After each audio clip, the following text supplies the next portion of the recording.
What's up and welcome back to the Metalhead Car Show. With ever-changing markets, both in new cars and old cars, it's always hard to see what's become desirable, both with ongoing trends and older cars becoming classics. But today, I think I have 5 cars I see going up in value in the future. Let's get right into it. Starting off with the Mitsubishi 3000 GT, along with the Dodge Stealth RT.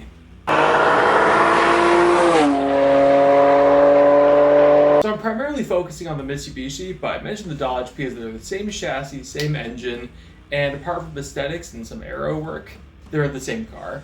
The Mitsubishi 3000 GT was kind of Mitsubishi's performance grand touring car of the 1990s, made to compete with the Skyline, the Supra, the RX-7, and the NSX. Having all-wheel drive, a 3-liter twin-turbo V6 and 4-wheel steering, this car was more than enough to keep up with its competition, especially for the Dodge Stealth because it was actually more powerful than a lot of its American competition. Going out of production in the late 90s, these two cars kind of faded away a little bit, but they're coming back and they are going up in value a little bit, but they haven't exploded like their JDM competition, such as the Supra, the Skyline, the RX-7, and the Gen 1 NSX. So having the looks, the nostalgia, and the power, I see the 3000 GT going up in value, much like its JDM competition, but if it does get to that point where it's being crazy expensive, there is the Dodge Stealth. As the most expensive 3000 GT I could find was about $60,000. The most expensive Stealth I could find was about $35,000. Essentially, that's a $25,000 difference for a Mitsubishi badge, mildly different styling, and active aero. Worth it? To me, no, but to someone it absolutely is.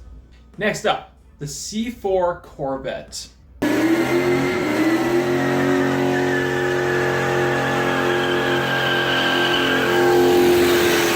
Probably the least loved Corvette of all time, but they are sitting in a very interesting boat right now. And this boat they're actually kind of affordable. There's one I may or may not be looking at right now for $8,000, and this one with EFI, reasonable mileage, and non-mag transmission. Now, there are some variants that do get more expensive, and depending on the mileage and the year and options, they could get more expensive that way. But I have also seen some variants like the 1984 Corvette go for $4,500. So why do I bring up the C4 Corvette? Because it's at the right age and the right price for people my age can actually afford to get into these things and enjoy them. And once that generational mark changes where a new generation can afford the car they grew up with, that's when they start going up in value.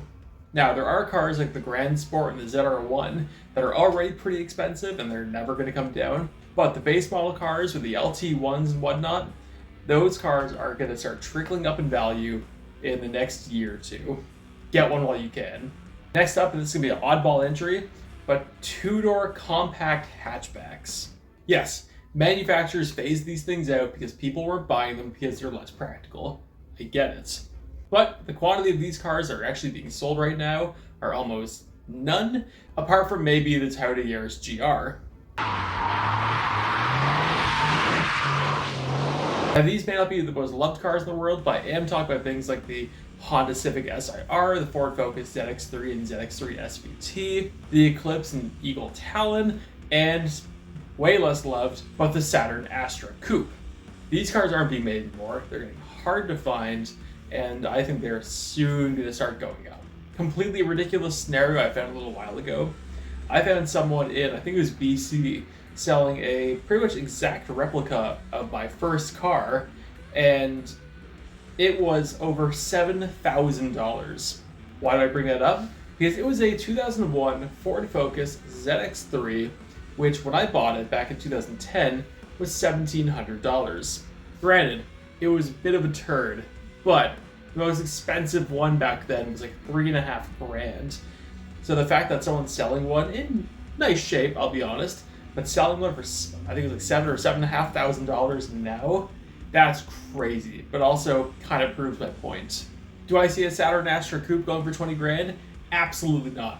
Do I see like an SVT Focus or a turbo Eagle Talon or Eclipse go for $20,000? Yeah, sure, why not? They're becoming more and more rare. There's a very niche audience for it, but as these things start to be desired again, as I've said, they're going to go up from value from that. Next up, the Lexus LS 400.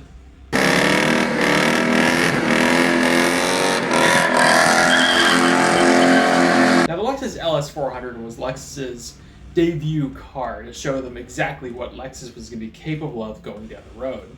It was made to be this handsome, very luxurious, super reliable full-size sedan, using a 4-liter V8, which I think by the end of its life made 250 horsepower. I think these things were always kind of loved, but I think this thing was really made famous by Matt Farah when he got up to 1 million miles. And more recently, Tavares using that same car on CarTrek. Only person insane enough to drive a 1 million mile car up the Pikes Peak mountain. But I say this car because it is known for its insane reliability, and I think the JDM market's gonna take note of it very soon. Now, some people already have. Some people have modded the shit out of them, and they're super cool. But at the same time, I think there's a lot of people who overlook these because they're not one of the icons, but I disagree with that. It came out at the same time as all the icons. It has this kind of legend status due to that engine. It's kind of insane reliability. And you can pick these things up for $7,000. I think for the idea of getting into something old school and Japanese, this is still one of those options that are out there. There's an old school Japanese high-end car that costs less than $10,000. And it may be something I'm also looking at down the road. I don't know, life's weird, we'll see. Either way, I think if someone can bring one of these up that has like under 100,000 miles on it, it's gonna go for a shitload of money. And last up on the list, the SN95 and New Edge Mustang.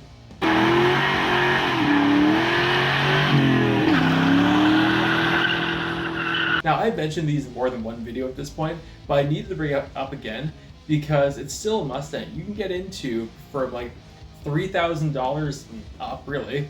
But for that $3,000 price point, you have a manual rear-wheel drive car, likely with a 5-liter V8, making 240 horsepower, but it's still going to be fairly reliable and a lot of fun. I think the generation who really wanted a Fox body growing up got one, and that's why we've seen those prices get kind of crazy recently. And a lot of people have kind of clued into the S197 cars are actually pretty damn good, and with a little bit of love, they are awesome. Which leaves the SN95. Truthfully, its engine options weren't amazing. Not bad, just weren't amazing.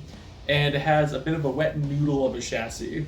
But you can weld in the subframe connectors, you can put a supercharger on it, or if you're insane enough, you can go do Coyote swaps in it. And Coyote swaps aren't that hard to do because that was a mass-produced engine, unlike the LS where it was an engine used in only sports cars for the most part. The Coyote engine was used in Mustang, it was used in pickup trucks, and the pickup trucks are your key here. I kid you not, I found a 2014 Coyote engine from an F-150 for $3,000.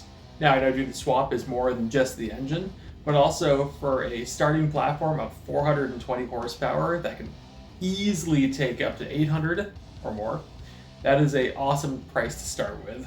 And some people don't like the look, especially of the New Edge cars, but honestly, I think they look awesome. And along with that, if you didn't want a GT car, there's a pile of special edition cars such as the Bullet, the Cobra, the Mach 1, and yes, the Cobra, but the Terminator. I think the SN95 is generally really overlooked because there are better starting platforms than those cars, but with a little love, they could be absolutely wicked. And much like I said with the Corvette, my age group's getting to the point where we can actually go buy these things up, so they will most likely actually be going up in value very soon. If you want one, get one. So that's 5 cars I see going up in value in the next couple years, but I want to know, what do you think? Do you agree with me? And is there any cars that I missed? Let me know in the comments. Thank you all so much for watching. Like, subscribe if you enjoyed what you've seen. I post on Tuesday, Friday, and Sunday, and I'll see you later.